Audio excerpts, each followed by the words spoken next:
From menacingly crawling up to his opponents to his unpredictable antics in the octagon, Jon Jones is deemed by many as the scariest fighter of all time. But do you know what makes him such a force to be reckoned with? You see, he's particularly deadly because he doesn't need to be big. After all, he's got a right hand that will rock your world, stinging leg kicks, and unexpected elbows that have a chance of caving your face in. I mean, it's like someone made him in a lab and just programmed everything dope into him. Well, I started training with Henry over a year ago, and I just happened to be in town actually. My kids had a volleyball tournament here in town, and I thought I'd. And if you've been a fan of the athlete, you already know exactly how brilliant he is. When he started wrestling in high school, his coach gave him the nickname Bones. Little did they know that he'd be breaking bones later on. Sure, he was pretty skinny once, so much so that people meme him out for skipping leg day. But in reality, the reason his kicks are so perfect is because of the lack of muscle there. Though that's not the only impressive thing about him, because his reach is insane. Just a little under 85 inches to be exact, and it helps him keep his distance while delivering some really devastating blows.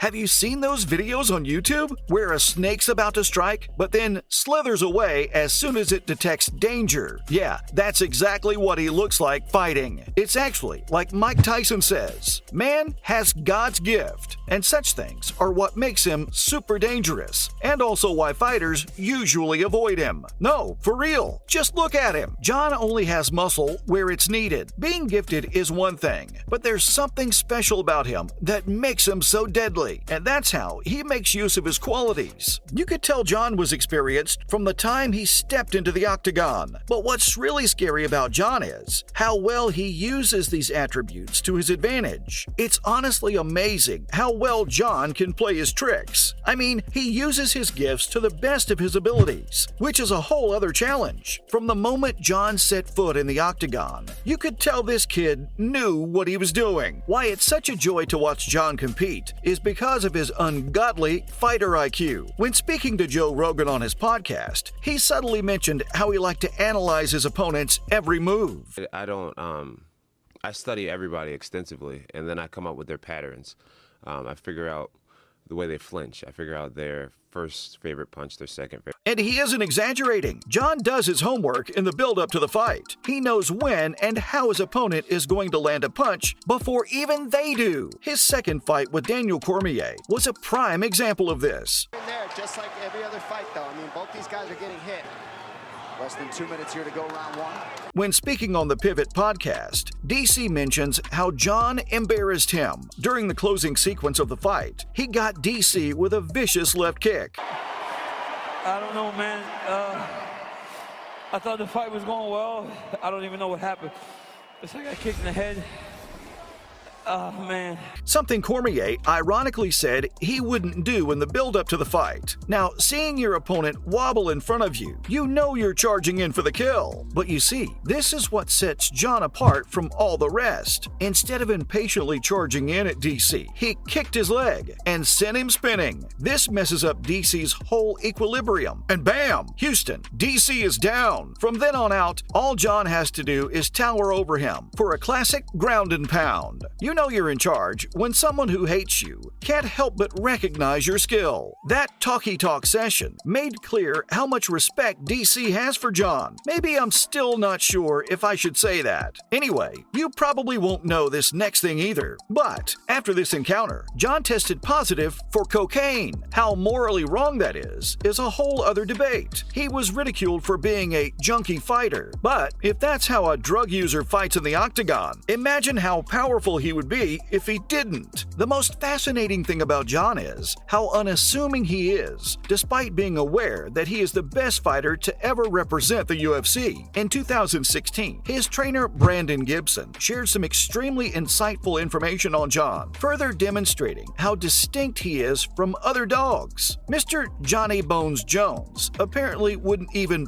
bother exercising in between seasons. Yes, he would simply show up at the gym after spending time on the sofa and start working out weeks before a fight. If you ask me, John was unquestionably the pupil that refused to study during the school year, and after just one night of studying, aced the test. He was well aware of his abilities. But not just that. Parties and celebrations are post-fight activities, right? There's a reason it's called an after party. Not for John, though. On Joe Rogan's podcast, he admitted to using an odd ritual to prepare for his fights. That 1 week before each bout, he would go out and get intoxicated and black out. He reasoned that if he lost the battle, he could simply blame it on his excessive drinking and partying. And you know what's the most bizarre part of it all? It worked every single time. And can you guess what else makes him so feared? His insane fight record. John has 26 matches, 14 of which have been title fights, the most ever in the promotion. The only loss he's had in his career was a DQ because of illegal elbows against fighter Matt Hamill, which were some very terrifying strikes, to be honest. Also, can you guess what John's worst performance of his career, at least according to his standards, is? The one against Ovince St. Preux. This was the only time he didn't do his ritual, even though most fighters would be hustling and grinding for months in camp leading up to their fights. John acted like someone who just picked up the sport yesterday and absolutely obliterated everyone that came his way. I'm not kidding. How does one not get intimidated by this man? He's racked up UFC legends such as Alexander Gustafsson, Chael Sonnen, and Quentin Rampage Jackson. Not to mention, John was the youngest ever UFC light heavyweight champion at just 23. It would be completely understandable for even the best of the best to quiver watching him at the other end of the octagon. His mental toughness and confidence in himself really put these legends in their places. I mean, the nerve of this man to crawl up to Rampage Jackson in the very first moments of their fight. Despite his often laid-back attitude, he knew how to sharpen his blade when he needed to. Also, there's another thing about him that might fool you, but it's something that scares others. His friendly accent. You can tell that most combatants only say they'll kill each other to make fun of them. But when Jones says it, the situation changes completely. In the run-up to UFC 182, he and DC engaged in some friendly trash-talking during a SportsCenter interview until Daniel Cormier made the choice to state that at that very time, he hoped he could be face-to-face with Bones. The awkward quiet was broken by John looking away from the camera, as if to see whether they were still broadcasting, and he declared that he would kill Cormier if he attempted to do that. The tone of his voice, which is very calm, is what makes his saying something so horrifying. Maybe what actually contributes to him being the most feared fighter is the way he gets into people's heads. Call it mind games, psychological warfare, whatever you may like. You can tell he means most of the things he says, and I, for one, take him at his word. So from insane strength and technical skills to his cold-blooded mentality, this is why John Jones is the scariest fighter in the UFC.